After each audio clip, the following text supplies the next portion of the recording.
ನೀವು ಎಲ್ಲೆಲ್ಲಿ ಯಾವ್ಯಾವ ಊರಲ್ಲಿದ್ದೀರಾ ಅದೇ ಊರುಗಳಲ್ಲಿ ಒಳ್ಳೊಳ್ಳೆ ಅಕಾಡೆಮೀಸ್ಗಳು ಇರ್ತವೆ, ನಿಮಗೆ ಗೊತ್ತಿರಲ್ಲ ಅಷ್ಟೇ. ಆದ್ರೆ ಸರ್ಚ್ ಮಾಡಿ ನಿಮ್ಗೆ ಸಿಗ್ತಾರೆ. ಎಲ್ಲಾ ಕೋಚಸ್ಗಳು ಒಂದೇ ತರ ಇರ್ತಾರೆ. ಯಾವ್ದ್ರಲ್ಲಿ ಒಂದೊಂದು ಅವ್ರು ಹೇಳ್ಕೊಡೋ ರೀತಿ ವಿಧಾನಗಳು ಒಂಚೂರು ಡಿಫ್ರೆನ್ಸಸ್ ಇರ್ಬೋದು. ಆದ್ರೆ ನಿಮ್ಗೆ ಸ್ಪೆಷಲ್ ಆಗಿ ಏನು ಬೇರೆ ಕೋಚಸ್ಗಳು ಸಿಗಲ್ಲ. ಎಲ್ಲಾ ಕಡೆ ಕೋಚಸ್ಗಳು ಒಂದೇ ಇರ್ತಾರೆ, ಅವ್ರ ಹತ್ರನೇ ಆಡಕ್ ಟ್ರೈ ಮಾಡಿ.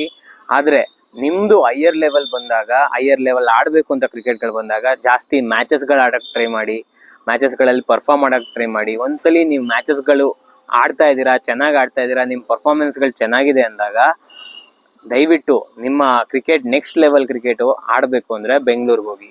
ಬೆಂಗಳೂರಲ್ಲಿ ಮ್ಯಾಚಸ್ಗಳು ಆಡಿ. ಒರಿಜಿನಲ್ ಕಾಂಪಿಟೇಷನ್ಸ್ ಇರೋದು ಬೆಂಗಳೂರಲ್ಲಿ. ನೀವು ಬ್ಯಾಂಗ್ಳೂರ್ ಕ್ರಿಕೆಟಲ್ಲಿ ಚೆನ್ನಾಗಿ ಆಡಿದ್ರಿ, ನೀವು Bangalore first division, second division, third division ಲೀಗ್ಸ್ಗಳಿರುತ್ತೆ, ಆ ಲೀಗಲ್ಲಿ ಚೆನ್ನಾಗಿ ಪರ್ಫಾರ್ಮ್ ಮಾಡಿದ್ರಿ ಅಂದರೆ ನೀವು ಆಟೋಮೆಟಿಕ್ಕಾಗಿ ನೆಕ್ಸ್ಟ್ ಲೆವೆಲ್ ಆಡ್ತೀರಾ.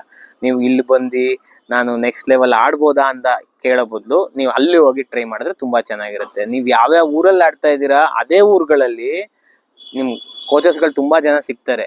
ಇವಾಗ ನನ್ನೇ ತಗೊಂಡ್ರು, ನಾನು KSC ನನಗೆ ಮೈಸೂರು ಝೋನಿಂದ ತುಂಬ ಚೆನ್ನಾಗಿ ಸಪೋರ್ಟ್ ಸಿಕ್ಕಿದೆ. ಬೆಂಗಳೂರಲ್ಲೂ ಅಷ್ಟೇ. ನಾವು ಇವಾಗ ಲೆವೆಲ್ ಹೋಗಿ ಕೋಚಿಂಗ್ ಮಾಡ್ಬೇಕಾದ್ರೆ ಇಲ್ಲಿ ಮೈಸೂರಿಗೆ ಸನತ್ ಕುಮಾರ್ ಸರ್ ಬಂದಿದ್ರು,